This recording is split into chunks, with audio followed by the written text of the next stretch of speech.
இன்றைய வேளாண் ஆலோசனை நேரத்தில் கோயம்புத்தூர், ஈரோடு, திருப்பூர், நீலகிரி ஆகிய மாவட்ட விவசாயிகளுக்கான வேளாண் ஆலோசனை.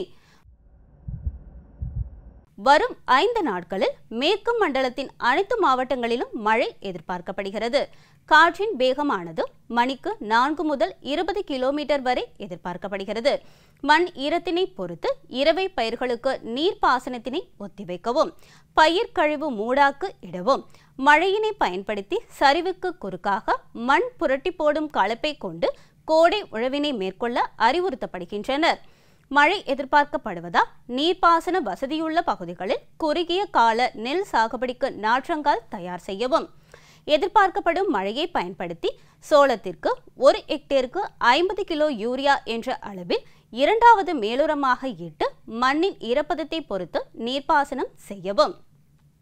எதிர்பார்க்கப்படும் மழையை பயன்படுத்தி கம்பு பயிரில் கைகளை எடுத்து 1 ஹெக்டேருக்கு 90 கிலோ யூரியா என்ற அளவில் முதல் மேலுரமாக இட்டு மண்ணின் ஈரப்பதத்தை பொறுத்து நீர்ப்பாசனம் செய்யவும். அறுவடை செய்யப்படாத எள் பயிர் சாய்ந்து இருந்தால் காற்றோட்டம் ஏற்படுமாறு சாய்ந்த செடிகளை விலக்கிவிடவும். நன்றாக வெயில் வந்தவுடன் அறுவடை செய்யவும். உள்ளூர் பகுதிகளில் சுழல் காற்று மற்றும் இடியுடன் கூடிய கோடை மழை பொழிய வாய்ப்புள்ளது. எனவே கரும்பில் எதிரெதிர் வரிசைகளை விட்டம் கட்டி காற்றினால் சாயாமல் பாதுகாக்கவும். மழை பெய்துள்ளதால் ஏற்பட்ட மண்ணின் ஈரப்பதத்தை கொண்டு பின்பருவ கரும்பு நடவை தொடர்ந்து மேற்கொள்ளவும். பெய்துள்ள மழையை பயன்படுத்தி வடிகால் வசதியுடன் தொடர்ந்து மஞ்சள் நடவு செய்யவும். நிலவும் வானிலை உகந்ததாக இருப்பதால் பருவகால திராட்சை கவாத்து செய்யவும்.